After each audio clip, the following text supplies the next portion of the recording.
आइए दोस्तों, मैं लेकर आया हूँ आपके इतिहास का एक चैप्टर जिसका नाम है भारत की खोज। देखते हैं कैसे हुआ। ये बात है 17 मई 1498 ईस्वी को। केरल राज्य के कालिका तट पर कुछ नाविकों ने कदम रखा। उसके बाद मानो हमारे देश की तकदीर ही बदल गई और इसकी कहानी कुछ अलग ढंग से लिखी जा रही है। ये वो दिन था जब यूरोपीय नाविक वास्को डी गामा ने भारत की खोज की थी। अब कुछ लोग सोच रहे होंगे कि भारत का इतिहास तो बहुत पुराना है। यहाँ हजारों साल पहले गुप्त साम्राज्य, मौर्य साम्राज्य, जनपद और दिल्ली के सल्तनत के कई राजाओं ने यहाँ राज किया।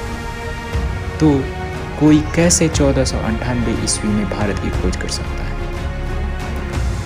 तो दोस्तों, आपको बता दें, सिकंदर मंगोल जो भारत आते थे वो पश्चिमी एशियाई से होकर हैबर दर्रे से आते थे। लेकिन 17 मई 1498 ईस्वी को वास्को डी गामा ने समुद्र के रास्ते यूरोप से केरल के कालीकट तक पहुंचकर एक समुद्री रास्ता ढूंढा था जिसे वास्तव में भारत की खोज माना जाता है।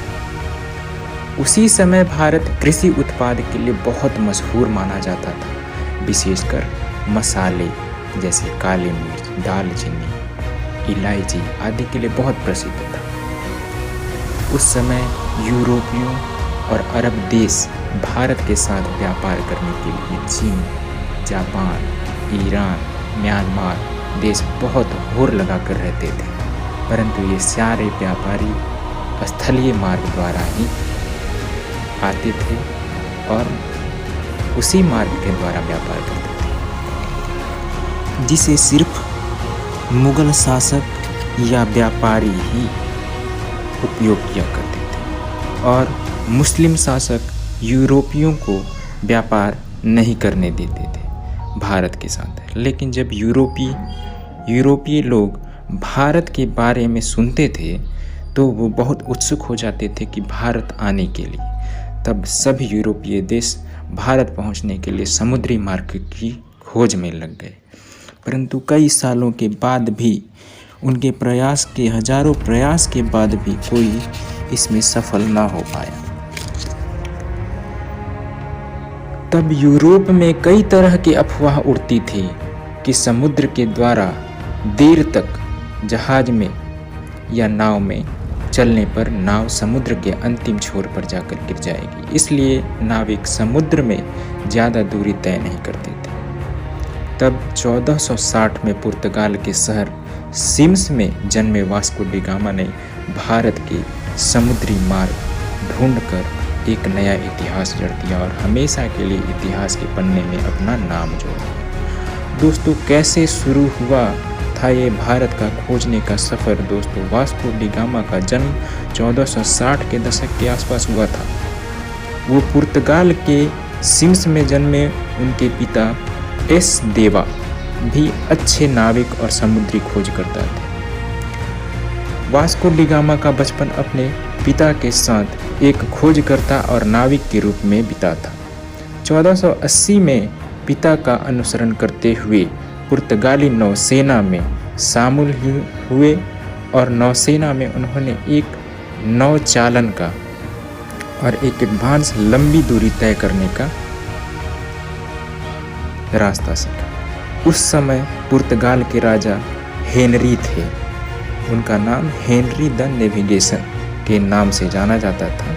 उन्होंने उत्तर और पश्चिम अफ्रीका के कई सफल समुद्री यात्राओं और खोजों को आर्थिक सहायता और संरक्षण दिया था, जिसके कारण बहुत से नाविक नए नए खोज और तरीका ईजाद करते थे। इसलिए 1487 में पुर्तगाल को खोजकर्ता बार्तोलोम दाओस ने अफ्रीका के दक्षिणी सिरे तक पहुंचकर ये पता लगा लिया था कि हिंद महासागर और अटलांटिक महासागर एक दूसरे से जुड़े हुए हैं। इसलिए वास्को डी गामा जो खोज करता था वो यात्राओं में गहरी दिलचस्पी रखता था और वो जानता था कि यदि हिंद महासागर और अटलांटिक महासागर एक दूसरे से अफ्रीकी भूमि से जुड़े हुए हैं तो वो अफ्रीका से दूर दक्षिणी कोने पर मौजूद केप ऑफ गुड होप के द्वारा भारत तक पहुंचने का मार्ग खोज सकता था। जिसके बाद 8 जुलाई 1497 ईस्वी को 4 जहाज और 170 आदमियों के साथ पुर्तगाल के लिस्बन शहर से यात्रा शुरू किया। वो खुद 200 टन वजनी सेंट गोब्रियल नामक जहाज में सवार हुआ और अपने छोटे भाई पाउलो को सेंट राफेल नामक जहाज के नेतृत्व में सौंप दिया। उसके बाद दिनों बाद उनका जहाजी बेड़ा कैनरी द्वीप से गुजरते हुए केपवर देह द्वीप समूह पहुंचा और 3 अगस्त तक रुका रहा। आपको बता दें कि वो 7 पत्थरों के स्तंभ लेकर चलते थे और अपने मार्ग को चिन्हित करने के लिए पाराओं पर स्थापित कर दिया करते थे, जिससे उन्हें वापसी का रास्ता पता चल सके। फिर वहां से वो पूर्व की ओर प्रस्थान कर चले और आज के दिन के दक्षिण अफ्रीका के द्वीप सेंट हेलेना पर पहुंचा। 3 नवंबर को उस दिन वहां का मौसम बहुत खराब था। समुद्री हवाएं और बारिश बहुत तेज होने के कारण अगले 22 नवंबर तक वो आगे नहीं जा सकते थे और वो कुछ दिन और कुछ महीनों तक यात्रा को वहीं पर स्थापित करके रखे और उन्होंने अपने जहाज़ों की मरम्मती कर दी।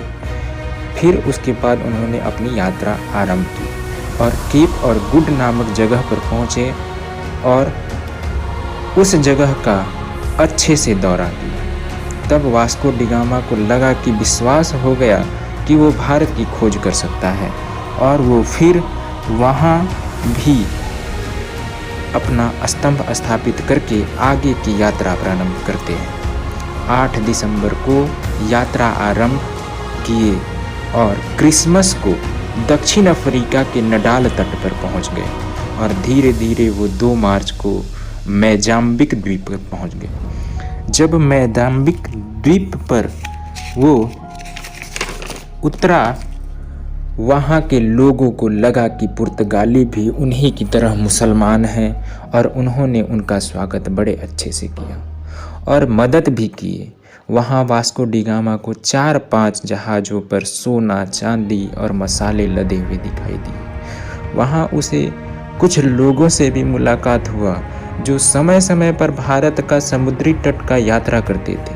इसलिए वास्को डिगामा को विश्वास हो गया कि वो उचित दिशा की ओर आगे बढ़ रहा है और उसे सहायता मिली और भारत की तरफ जाने का मार्ग भी उन्होंने ढूंढा।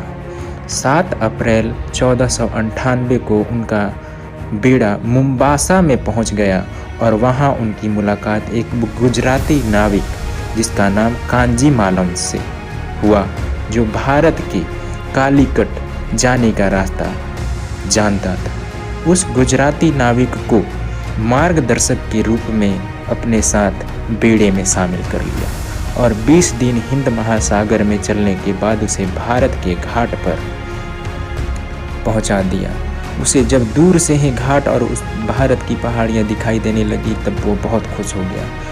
17 मई 1498 को वो भारत की दक्षिण पश्चिम में स्थित कालीकट पर जा पहुंचा। फिर कालीकट में भारत के राजनयिकों द्वारा वास्को डिगामा का स्वागत किया गया। फिर वो भारत में 3 महीने रहा और भारत के बारे में संपूर्ण जानकारियाँ इकट्ठा करता रहा। दोस्तों, उसके आने के बाद भारत के कई घटनाएं हुई जिसके बारे में लोगों में अभी भी सहमति नहीं हुई है, लेकिन हम उसके अत्याचारों के बारे में अलग से वीडियो बनाएंगे।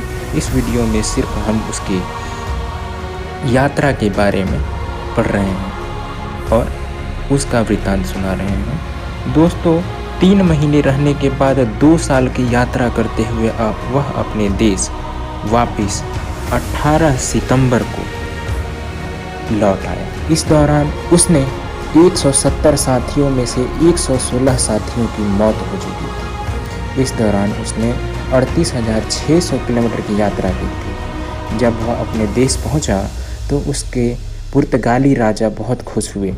फिर राजा ने उसे दूसरी बार भारत की यात्रा पर भेजा था।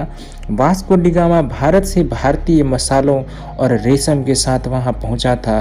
वहाँ जाने के बाद सिर्फ मसाले बेचकर यात्रा पर खर्च किए गए पैसे से 4 गुना ज़्यादा पैसा कमा चुका था। दोस्तों 1524 ईस्वी में कालीकट में वास्को डी गामा की मृत्यु हो गई जब वह तीसरी यात्रा में भारत आया हुआ था। इसलिए उसकी मौत का कारण बताया जाता है कि मलेरिया है। दोस्तों जब डी गामा ने भारत के रास्ते का खोज कर लिया तो वह पूरे यूरोप में मशहूर हो गया था। उसके खोज के बाद कई देश डच, ब्रिटिश, फ्रांसीसी उसी मार्ग से होकर भारत आने लगे और व्यापार बढ़ता गया। और उसके बाद क्या क्या हुआ आप सभी जानते हैं। इसी प्रकार की वीडियो और इतिहास से जुड़ी जानकारी पाने के लिए हमारे वीडियो को लाइक और सब्सक्राइब जरूर करें। आगे हम देखेंगे इसी तरह की नई वीडियो के साथ। ओके, नमस्कार। मैं राहुल कुमार, आपका प्रेमी, आपका साथी, आपका दोस्त, जो इस तरह के हिस्टोरिकल वीडियो आप तक पहुंचाता रहेगा। Thank you very much.